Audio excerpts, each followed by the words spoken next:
Welcome back to the Relaxing Ghost channel here on YouTube.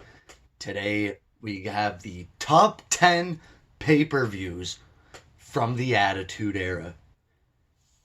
I came up with a list here with what I believe to be the 10 greatest pay-per-views from the Attitude Era, which I believe started in late 1997 and carried on through WrestleMania 18. So you only got about a 4-year gap here to really choose from, 98, 99, 2000, and 2001. For me, this list was pretty easy to come up with and put together. As always, let's get into this with number 10. So number 10 here, I'm going to go with Over the Edge 1998. This was In Your House, kind of one of the final In Your House pay-per-views before they cut it off. Actually, it may be the final In Your House. Because after, in June 98 was King of the Ring, and July, they stopped using it. So, Over the Edge, I think will always be remembered in 98, at least, for some more positives. WWE was finally winning the Monday Night Wars. While the Attitude Era is not known for its, in-ring wrestling, I think some of the stories being told throughout this time period are what really got it through. You're not going to see 5-star classics on a lot of these shows, and I think that's what a lot of the criticism comes from. For me, I'm not that kind of fan where I'm always looking for 5-star matches and whatnot. If the match is good and I like it, then I like it. I'm not really concerned if someone gave it 5 or 6 stars. That's not the kind of fan I am. So Over the Edge 98, you got a classic match here with Austin and Foley, who was Dude Love at the time, for the World Wrestling Federation Championship. The Nation of Domination was crumbling here with Farouk and The Rock going at it for the IC title. You had 6-man tag with DX, Triple H, and the Outlaws versus Owen Hart, and D'Lo Brown, the Nation. You also had Sable and Miro breaking up. Kane versus Vader. So there was a lot going on in this time period. Check it out if you haven't. It's Over the Edge 1998. Number 9. Another one of my personal favorites, Fully Loaded from 99. The end of an era first blood match between The Undertaker and Stone Cold Steve Austin. This was July of 1999. And this pay-per-view is known for one of my favorite matches between Triple H and The Rock, which was a fully loaded strap match. I mean, these guys just went at it for about 30 minutes, maybe 25, 30 minutes, back and forth, back and forth. Triple H finally getting the win here, and Triple H would go on to SummerSlam and challenge the champion. We had the Hardys and Michael Hayes versus the Acolytes for the tag titles. This is really the first big, championship run for the Hardys. They only had the titles for about 2 weeks or so, maybe even a week. But I think putting the titles on them at this stage in their career really boosted their credibility. You had the rights to the DX, so DX in the middle of 99 was coming to an end. Triple H was doing his own thing in the main event, and these guys were battling it out.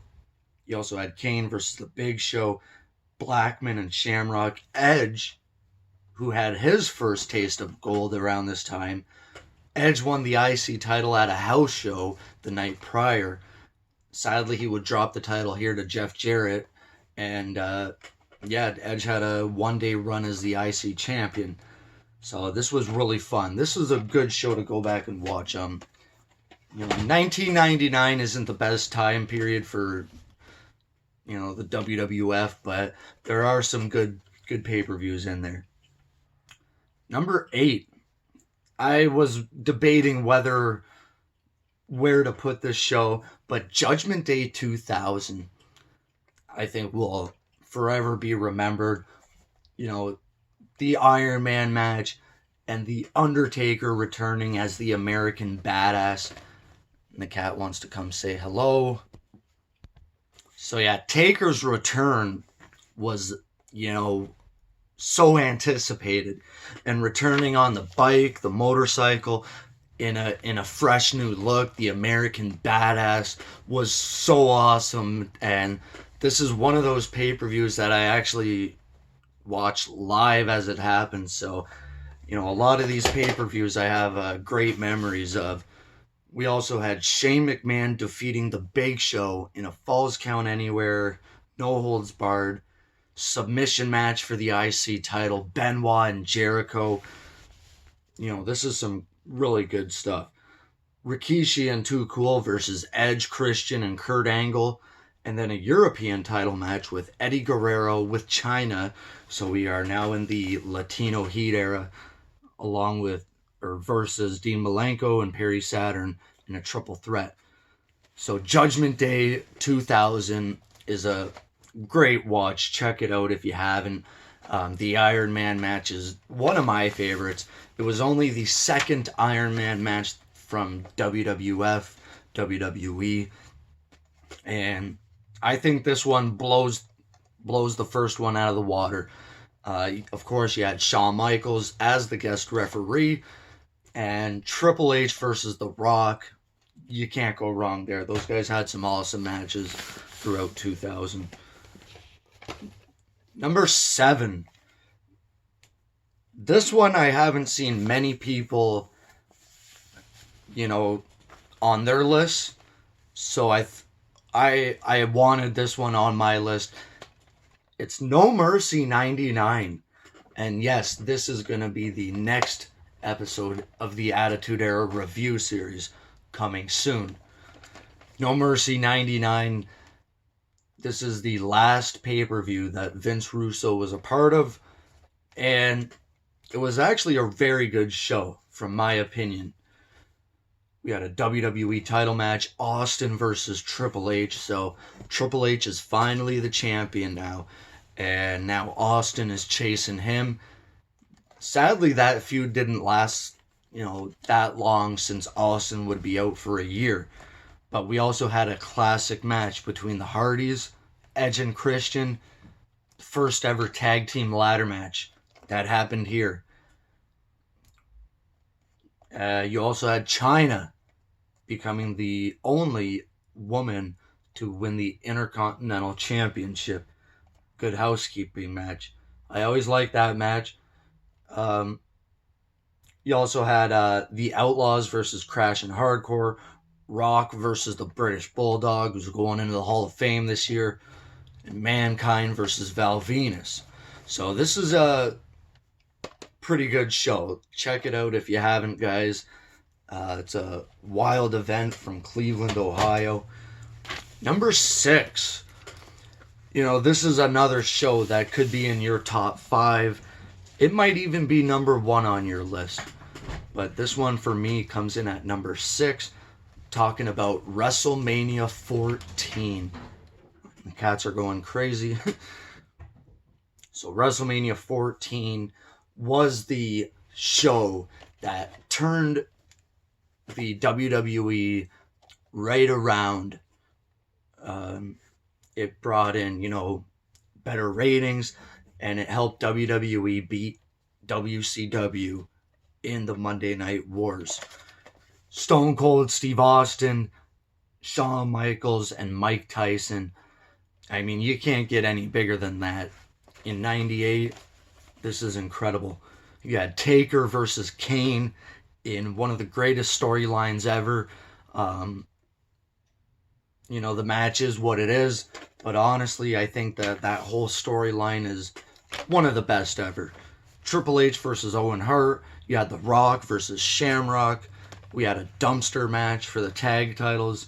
There's a lot going on here, and as JR quoted it, the Austin era had begun after WrestleMania 14.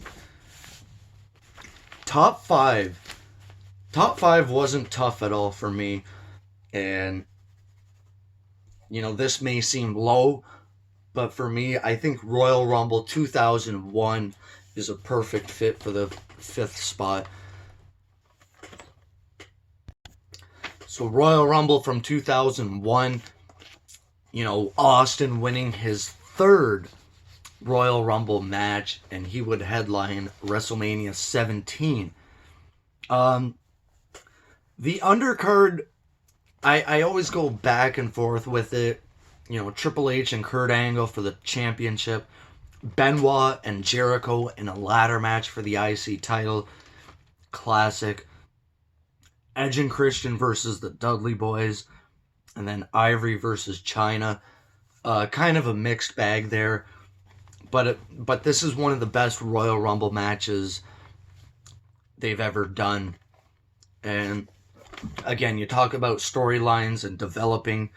Austin had been out for over a year with neck surgery and whatever. So he'd been back in a few months, but winning the Royal Rumble and cementing his WrestleMania match was a big deal at this time.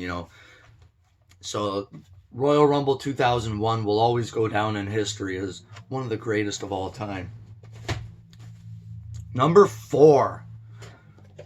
Number 4 was easy for me to pick. These next 4 or 5, this was another pay-per-view that I was fortunate to watch live. We're talking about Fully Loaded 2000. A lot of these pay-per-views I watched live as they happened, from the summer of 99 all the way through. We would have big get-togethers with our friends and whatnot, and there'd be a group of us that were watching the pay-per-views together. But Fully Loaded 2000, we had the ascension of 3 guys coming up with Benoit, Jericho, and Kurt Angle. We also had a tag title match, steel cage match for the IC title, Val Venus and Rikishi. Hardys and Lita versus TNA and Trish. So we had Rock versus Benoit, Triple H versus Jericho in a last man standing, and Undertaker, Kurt Angle. I'll always kind of remember this as they promoted it as a triple main event. I think one of the first time ever they'd done that. And I thought that was a really cool kind of thing they did. Kind of putting these 3 newer faces with 3 of their top guys. Angle and Taker wasn't really the best match. Triple H and Jericho, surprisingly, a good last man standing match. And I'm not a fan of last man standing matches. And Benoit and The Rock, that was a classic match. Definitely check that out. They did the old dusty finish there where you thought Benoit actually won the title for a second. For 2 seconds. They did it twice, I believe, in this same match. So that was something I'll always remember with this triple main event. And the cat's back. Top 3 now, guys. And before we get into this, I do want to run through a few honorable mentions because there was actually some really good stuff throughout the Attitude Era that I think a lot of people just kind of gloss over. King of the Ring 98. I mean, you could put so many shows on here from the 98 era. King of the Ring 98, while it's not the overall best show, I think it is worth a top 10 mention. The Hell in a Cell match, I believe, is what definitely turned a lot of heads to WWF. And Austin as champion, first blood with Kane. Kane winning his only WWE title. SummerSlam 98. Backlash of 99 and Backlash from 2000. Two very good shows that kind of outdid WrestleMania the prior month. We had rematches of Rock and Austin and, Rock and Triple H in 2000. That 2000 Backlash is incredible. That Austin kind of coming in, incredible pop. That was just incredible. From 2001, I'd like to mention King of the Ring and No Way Out 2001, two of my personal favorite pay-per-views of all time. No Way Out 2001, I've watched that pay-per-view over and over and over again, and same with King of the Ring. So they may make your top 10. Sadly, they didn't make mine. So number 3 on our list here, gonna go with Survivor Series from 2001. And this pay-per-view is known for the end of the invasion angle. So winner take all, WWF versus the Alliance. An outstanding 5-on-5 elimination match. We had a 6-pack challenge, a steel cage to unify the tag titles. Edge versus Test. I always like this pay-per-view, and I'm a personal fan of the invasion angle. It is what it is, and we can't change guys' contracts and things like that. So number 2 could be number 1 on your list. It's that good. Royal Rumble from 2000 is one of my all-time favorite Rumbles, one of my all-time favorite pay-per-views. Cactus Jack and Triple H for the championship. A lot of people would say this is where Triple H really started to mean something as a main event guy, as a top guy, as a champion. That was a bit credible. That street fight in Madison Square Garden, is epic. A pedigree on the thumbtacks. You also had The Rock winning the the Royal Rumble. We had the first ever tag team table match, Hardys and Dudleys. We had Taz making his debut at Madison Square Garden versus the undefeated Kurt Angle. So, very good show. And number 1 pay-per-view from the Attitude Era. That's right. WrestleMania 17. One of the holy grail pay-per-views of all time. When people mention the greatest WrestleManias of all time, it's usually WrestleMania 17, X7. The Rock and Austin blowing the roof off of the Astrodome. And, I'll never forget this. I'll never forget the build to it with Austin saying he needs this more than ever. And this was just an awesome time to be a fan. Sadly, a lot of people say this pay-per-view is ruined from the Austin heel turn. I don't think it's that big of a deal. I think if anything, it progresses and it makes you want to see what's going to happen next. Why did Austin align with McMahon? Honestly, it really made no sense, but whatever. You also had TLC 2, which in my opinion is one of the better TLC matches. You had Shane versus Vince, Triple H versus The Undertaker, Angle and Benoit. This pay-per-view is just stacked from top to bottom. Jericho versus William Regal, Ivory versus Chyna for the women's title. It really is the show of shows. So there we have it, guys. If I missed any or didn't mention some of your favorites from the Attitude Era, comment down below and let me know what are your top 10 pay-per-views from the Attitude Era. Comment down below, guys. We'll talk to you later. Peace.